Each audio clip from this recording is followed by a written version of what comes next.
Hi everyone, I am Mel and I hope you are having a good day, a strong day. And in today's video, I am going to talk about binge eating and whether you feel that it's almost like a reflex. And I'm here to tell you that it pretty much is a reflex. And having suffered from back-to-back addictions for over 2 decades, over 22 years to be exact, from cigarettes to drugs to alcohol to shopping to overworking to relationships to men, feeling like I needed to have my love tank filled up with things all the time. And binge eating in particular, because it's the thing that I found the biggest problem and the hardest one to get rid of finally, when I eventually stopped all the other addictions and compulsions. And my weight during this time was always up and down, and food obsessions were pervasive the whole time. That whole thinking about what to eat, when to eat, is this going to make me put on weight, is this food going to make me lose weight? All those constant thoughts were all very much part of most of my life. And but thankfully, after trying every single modalities out there to help my compulsions and the addictions, including food, out of all the modalities, including traditional talk therapy, hypnotherapy, psychotherapy, tapping, EFT, mantras, affirmations, meditation, journaling, and all that jazz. The funny thing is, none of them helped me at the time to resolve the real problem of the binge eating, which is the overconsumption of food at one time, or just mindless eating for the sake of eating, even when I wasn't hungry, just because I was bored, or because I felt rejected, or I felt those feelings of hunger from my chest or my throat, rather than, that natural warm feeling that you get through natural hunger, which you obviously won't know until you've completely recovered and realize that the binge eating is not actually about food. It is actually something much deeper. And the reasons why I'm saying that binge eating is like a reflex, and it is kind of like a reflex, is because like I did all those many years ago, what to do to stop binge eating and all these compulsions. And yet, in those given moments when you shouldn't binge on that, on that leftovers that you left there yesterday, or that bag of crisps that your other half may have left in the living room, or you've got the snack cupboard where your kids' snacks are, and logically, this is not going to do anything for you. It's not really going to make you feel better. You know all those logical things, and then something inside you goes AWOL. It's like almost, oh, what's happening here? Live stream and experiencing issues. Right. What am I experiencing issues? Okay, let me just turn that off. Okay, so hopefully you can hear me. Can you hear me? I don't know if any comments here. Can anyone hear me? Let me refresh the comments. Okay, I'm just hoping that you can hear me because I'm on a rant here.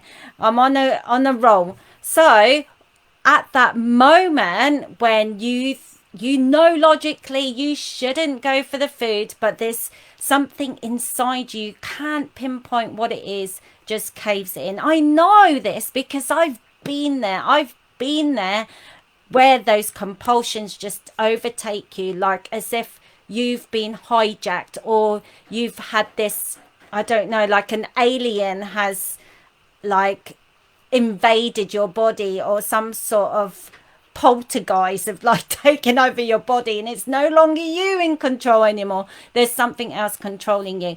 And the thing is, it's just our human design, because by design our human bodies are amazing in adapting new skills in our lives to make our lives easier. So I'd hazard a guess, if you've got an issue with food, it wasn't something that you woke up one morning, like, you know, let's say, for example, the day before you were a normal eater, and the next morning, ting, you're a binge eater. You know, it never works like that. What has happened is, during the course of life, it has started creating the binge eating you as little tiny steps through life experiences from a child. Maybe you felt abandoned, and there's a lot of history when it goes when you look into the creation of binge eating. And from working with hundreds of clients, and particularly looking at myself, of the kind of upbringing I had, even though it wasn't classed as traumatic, a lot of the events in my life led me to feeling of not feeling enough and feeling abandoned, because I was brought up with a single mom, and she had to juggle many jobs in order to look after my sister and I. And not going into too much detail, but a lot of the events that happened when I was a child made sense when I started putting the dots together as to why I started looking at food as a way to comfort me when my mum wasn't there, and or to comfort me when I was feeling abandoned. But every one of my client stories are different. So, and a lot of my past clients have dealt with like a lot of abuse, physically and mentally, from their carers. So food was a way to cope, and it shows up physically as well. So when I say that binge eating is like a reflex, it's because over the course of the time of building your binge eating self, the body, not just the mind, you has created a way to cope with life. And one of the easiest ways to explain this, if for example you were standing in the kitchen, and there was, you have a cat, and there was like a stove on, like there's a fire on the stove, like you got your gas on there, you're just ready to cook something, and the cat, your cat came along and started to walk across without even you thinking, oh, I better get my cat and stop it from burning. You would most likely have had the reflex to grab your cat so that it doesn't get burnt on that hot stove. The same reflex that you would have when you knock your cup over, and you go to automatically to catch it, because this is something that we don't even think about. It's our reflexes, the same reflex as if you were standing in a road on the footpath, and out of nowhere a skateboard comes hurtling down towards you. You don't stand there and debate, shall I stand out the way or shall I jump away? No, it's a reflex. And that is the same as the binge eating.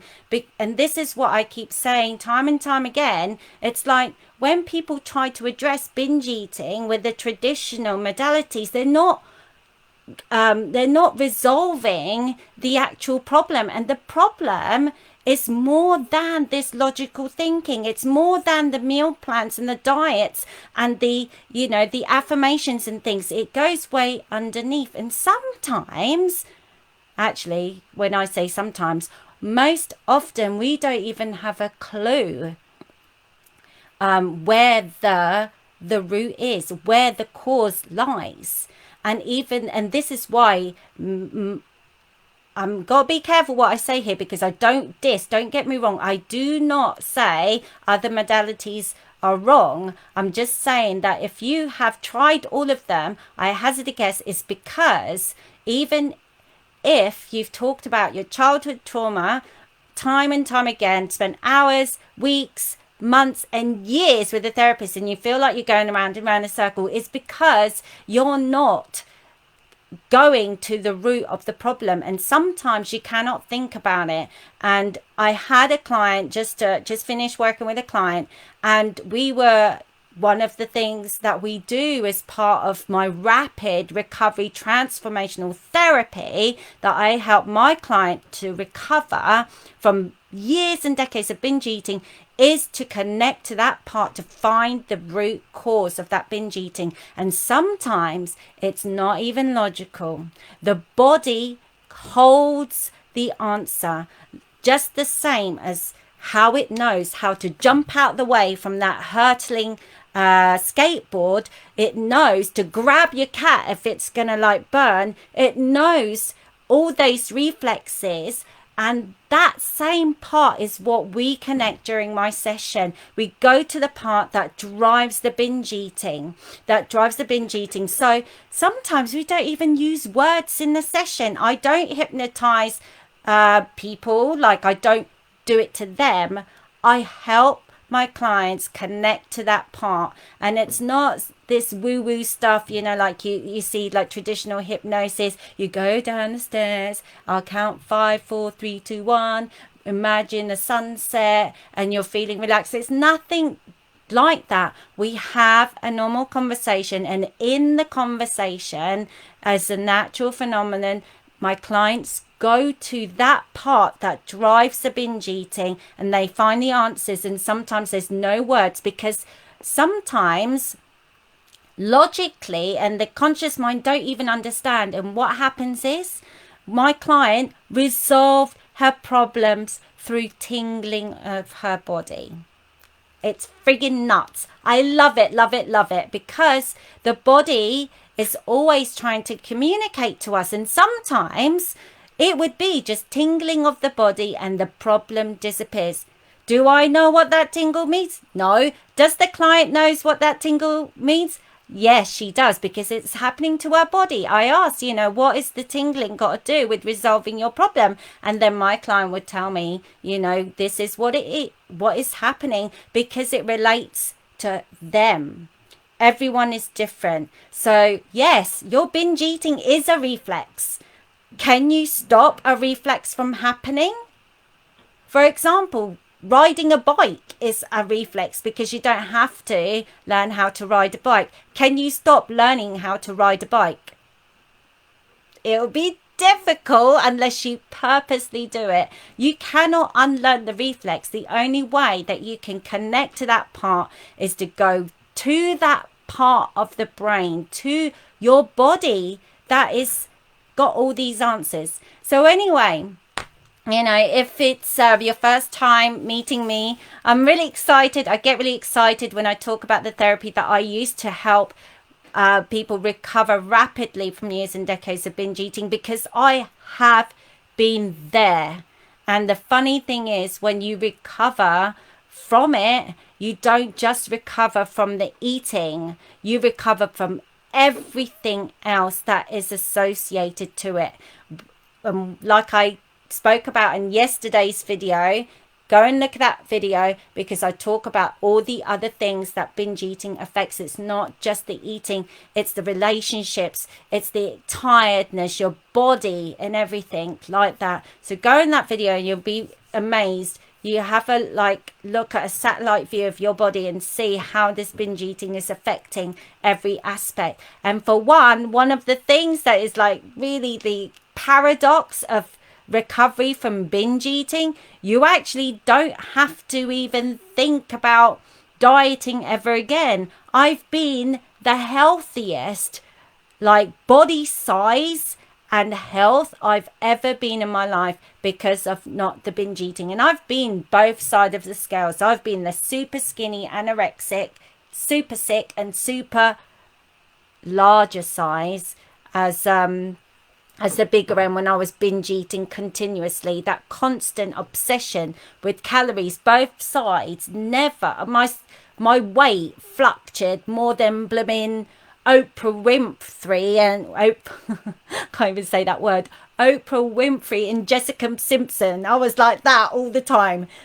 But since being recovered, almost 12 years now, it's almost difficult for me. I almost feel like a fraud talking to you about it, because you look at me now and thinking, she's got no problem. Yeah, I don't have a problem, but I remember having those problems. I remember being obsessed, literally, from the moment I even dreamt about food. I don't know if any of you dreamt about food. I used to binge on food in my dreams. That was how bad it was. So anyway, again, I'm not here to tell you how to eat, when to eat, what to eat, and do any kind of those tips and skills.